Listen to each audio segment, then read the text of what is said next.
So when we think about body language, there's a number of things, and I want to focus first off on what's going on above the waist, particularly with your hands. Sometimes we use our hands to illustrate a point. This can make us better storytellers. So I'm saying, for instance, that we've got the Democrats over here and the Republicans over here. This is indicating, one, that the Democrats are firmly, because I have a fist, on this side, and the Republicans are firmly over here. If I say we got the Democrats over here, the Independents right here, and the Republicans here, that is sending another signal. There's a subcommunication going on. I'm saying that these independents are kind of wishy-washy. So there's lots of things that you can do with your body language to communicate specific points that people interpret and receive without knowing why. That's cool. But what we're talking about here is magnetism. So the body language that we're specifically discussing is body language that is going to draw people to you. And I want to highlight a mindset here, which is that the body language that draws people to you is body language oftentimes of power. Again, when we talk about the things that people just react to without knowing why, it's the stuff that's been hardwired into us by hundreds and thousands and millions of years of evolution throughout all of our ancestors. And one of the things that we have learned very, very well is to align ourselves and to spend time and to be on the good side of people who appear to have power. So what is power? What power is the ability to change the world, to affect things, to get what you would like to happen. And so what does power look like? Well, if you look all across the animal kingdom and even at ours, one of the staples of power is the ability to have territory, right?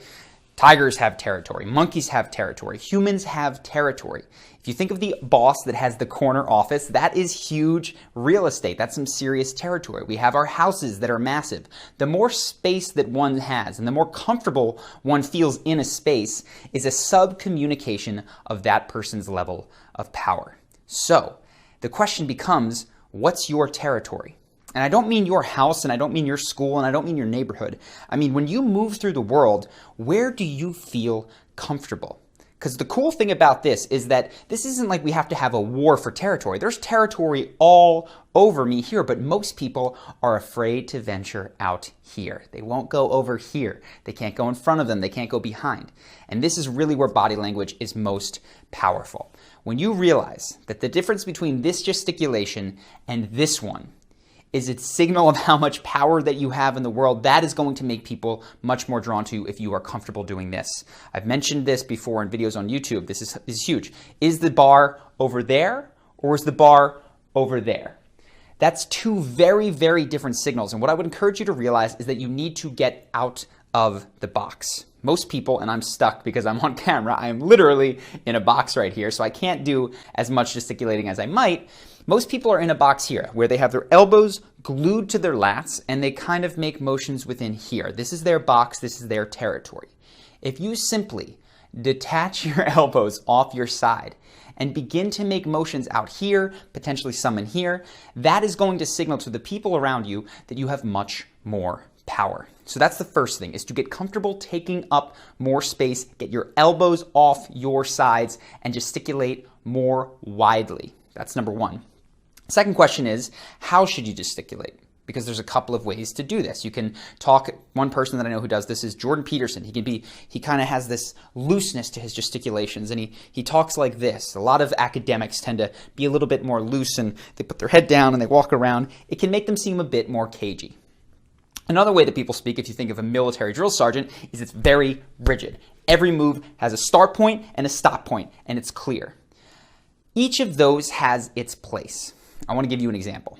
If I say, for instance, hey, it'd be really cool if you came to my party. That is loose. That is not a definite you have to. It's more of an invitation. I'm showing my palms. It feels kind of like if you like, and I'm not really adamant that you do. If I say, hey man, it'd be really cool if you came to my party. Now, I did change my tonality, but the truth is it's tough to move those independently of one another. Your tone tends to match your gesticulations. So keep in mind, this looseness is good for suggestions. Somebody who used to talk like this all the time on the air was Jon Stewart. A lot of his jokes were, maybe if you guys just, stop lying to each other so much. He had that very suggestive tone, which was great for comedy. It made him not seem so pushy. But there are other times where it's useful to be very rigid. Most of the time, somewhere in between is that Goldilocks space. So it's not completely loose and it's not completely rigid. The way that I often try to move is with a bit of tension. And this brings us to the third piece. Having tension throughout your entire body is actually good. Now, I don't mean tension like this, like you're gripping super tight. But if I'm pretty solid in my arms, but floppy in my wrists, it can go like this. Or if my hands are good, but my fingers are flopping around, it doesn't look the best. You want a degree of tension all the way to the tips of your fingers, right? So everybody has their different idiosyncratic ways of talking. They'll count 1, 2, 3. They'll talk 1, 2, 3. They'll show you different things. I tend to mix it up. I know, for instance, I mentioned Jordan Peterson goes like this. There's a guy, Matthew Hussey, who is constantly going like this and who talks like this. Whatever it is, the point here, now that you have these basics of expanding your territory, right? Going wide doesn't mean that you need to invade other people, though we've talked about touch in the past. Shouldn't be an invasion. It should be a friendly thing. So it's expanding your territory without needing to invade anyone else's. To realize this is free space, that's number one. Number two is to decide where the moment is ready for you to be either firm or loose. And third is to have tension if you're going to do it all the way through to your fingers. Once you've got those in line, the question is, who do you want to emulate?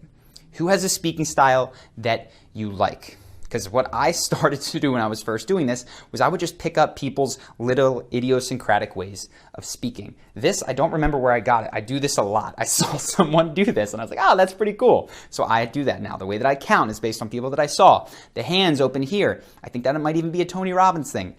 For you, and see, I've got this little weird thing that I do. Whatever it is that you like, what I encourage you to do is perhaps watch some YouTube videos of people that you think are very charismatic and just have that presence. Maybe there's someone in your life that you feel like has that. Watch specifically and see what they do with their hands. And what can be really fun to do, I don't want to take you completely out of the moment, is to just pick one thing that they do and incorporate it. We'll talk about that more in the action guide, but just something to noodle on for a moment.